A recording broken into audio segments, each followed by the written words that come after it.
திமுக அவங்க என்ன கேள்வி கேட்டிருக்காங்க அப்படின்னா, அதிமுக பாஜகவை கள்ள கூட்டணின்னு சொல்லி சிறுபான்மை மக்களை நீங்க தொடர்ந்து குழப்பிக்கிட்டே இருக்கீங்களான்ற கேள்வி உங்களுக்கு முன் வச்சிருக்காங்க. இதுல சிறுபான்மையர் மக்களை குழப்பறதுக்கான எந்த விஷயமும் இல்லை. என்னைக்குமே திராவிட முன்னேற்ற கழகம் அவர்கள் பால் தான் தொன்றுபட்ட காலம் முதல் அறிஞர் அண்ணா, முத்தமிழர் டாக்டர் கலைஞர், தளபதியார் இப்போ ஆண்டு கொண்டிருக்கிறவர் வரைக்கும் என்னைக்குமே நாங்க அவர்களுக்காக சிறுபான்மையருக்கு என்று செய்ய வேண்டிய அத்தனை விஷயங்களும் நாங்க செய்து கொண்டிருக்கிறோம். அது எல்லாருக்குமே எவிடென்டான ஒரு விஷயம். இங்க ஏன் நாங்க கள்ள தொடர்புன்னு சொல்றோம்னா, ஒரு ஓப்பன்னஸே இல்லை. பிஜேபி வாங்க ஜன்னல் திறந்திருக்கு, கதவு திறந்திருக்குன்னு அமித்ஷா கடைசி நிமிஷம் வரைக்கும் சொல்லிட்டே இருக்கிறாரு. இவங்க வெளியில ஒரு விஷயம் கூட பாஜக இந்த தப்ப பண்ணுச்சு. அதாவது நம்மளோட அண்ணன் பீட்டர் அல்போன்ஸ் அண்ணன் சொல்லும் போதுதான், ஒரு ஆட்சி நடக்கிற காலத்துல தப்பே பண்ணிருக்க மாட்டாங்கன்னு யாராலையுமே சொல்ல முடியாது. நிச்சயமாக தப்புகள், அந்த ஒரு இரு தப்புகளை கூட நாங்க சொல்ல மாட்டோம். அப்படி ஒரு புனிதமான ஆட்சி பாஜக மத்தியில கொடுத்ததுங்கிற பிம்பத்தை இன்னைய வரைக்கும் அதிமுக வச்சுக்கிட்டே இருக்குது.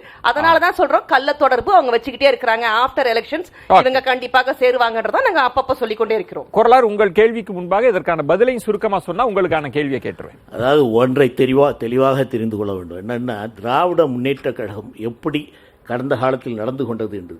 அதாவது 5 வருட காலம் நீங்கள் பிஜேபியில் பாஜகவுடைய ஆட்சியில் இருக்கீங்க, கூட்டணியில் இருக்கிறீங்க. கூட்டணியில இருந்து மாறன் இறந்த பிறகு அதுக்கு தான் பதில் சொல்றேன். அவர்கள் நம்பகத்தன்மையை இழந்து விட்டார்கள் என்பதற்காக சொல்றேன். அவர்களும் மாறி மாறி தங்களுடைய நிறத்தை மாற்றிக்கொள்பவர்கள் என்பதற்காக சொல்லுகிறேன். வாஜ்பாயிலிருந்து பிஜேபியிலிருந்து அடுத்த உடனேயே உங்களுக்கு தெரியாது. இதற்கு வந்து விட்டார்கள். அது உடனே காங்கிரஸ்ல அவங்க கூட்டணியில் இருந்தாங்க, அவங்க ஆட்சியை அனுபவிச்சாங்க. அதாவது எங்களை பொறுத்த வரைக்கும் பிஜேபியுடன் நாங்கள் விலகி வந்து விட்டோம். என்ன காரணம் என்று சொன்னால் நாங்கள் தெளிவாக சொல்லியிருக்கிறோம். அதாவது பாரதிய ஜனதா சிறுபான்மையினருக்கு எதிரான நடவடிக்கைகளை எடுக்க ஆரம்பித்து விட்டது. அவர்கள் எங்களுக்கு கொடுத்த வாக்குறுதியை அவர்கள் நிறைவேற்றவில்லை. பல நேரங்களில் என்ன வாக்குறுதியை நிறைவேற்றல? அதாவது அவர்கள் என்ன சொன்னார்கள் சொன்னால், நாங்கள் சிஏஏவை சொல்லுகிற பொழுது இந்த சிஏஏ என்பது அஸ்ஸாமுக்கு மட்டும்தான் பொருந்தும், மற்ற மாநிலங்களுக்கு வராது, அது உங்களுக்கான காப்புறுதியை நாங்கள் கொடுக்கிறோம் என்று சொன்னார். காப்புறுதியை கொடுக்கிறோம் என்ற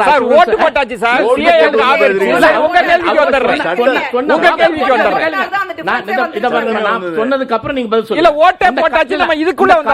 காப்புறுதியை கொடுத்த காரணத்தினால் நாங்க இப்ப வெளியே வந்த பிறகு நாங்க கேட்கிற உங்க கேள்விக்கு நான் வந்துறேன் நேரடியா. ஒரே ஒரு கேள்வி கேட்கிறேன். சட்டம் இயற்றப்பட்டு எவ்வளவு நாள் ஆச்சு, எப்ப அமலுக்கு வந்தது? அதுதாங்க அவர் கேட்டாரு.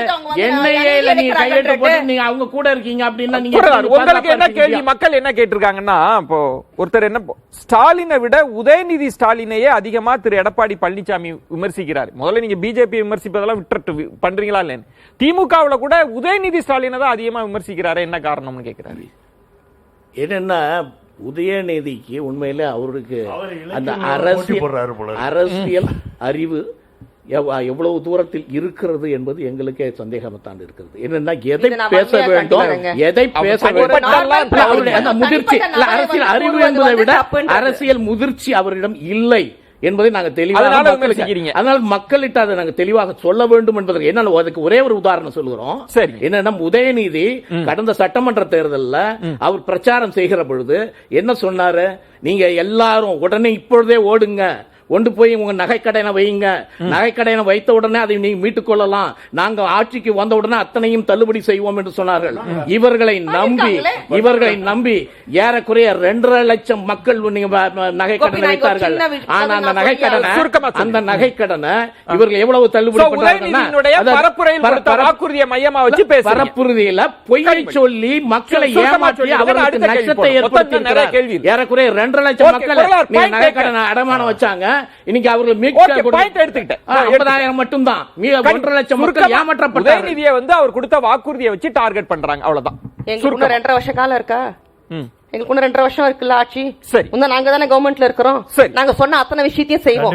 10 வருஷம் இவங்க ஆண்டு முடிச்சிருக்காங்க, அவங்க ஒண்ணும் செய்யலங்கிறது ஒண்ணு. ரெண்டாவது, இவங்க இவ்வளவு சொல்றாங்களே, கடனை நாங்க ரத்து பண்ணிருக்கிறோம். நீட்டுக்கு சொன்னாங்க இல்லையா? நீட்டு இப்ப நீட்டுக்கு சொன்னது நீங்க. என்ன சொல்ல வந்தேனே, இல்ல சுருக்கமா சொல்லுங்க கனிமொழி சுருக்கமா பேசலாம் எனக்கு நேரமின்மை சுருக்கமா சொல்லுங்க நீட்டுக்கு என்னங்க சொன்னாங்க அவங்க அம்சத்துக்கு வந்து இவங்க வந்து சப்போர்ட் பண்ணாங்க இப்ப வந்து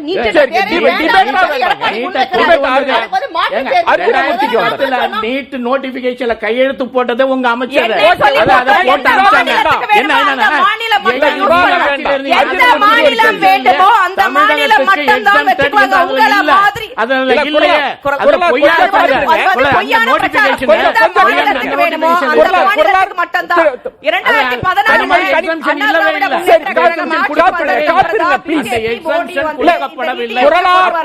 கொஞ்சம் காத்திருங்க இது மக்கள் சுற்று மக்கள் கேள்வி நேரம் காத்திருங்க அர்ஜுனமூர்த்தி அவர்களுக்கு எனக்கு நேரம் இல்லை இது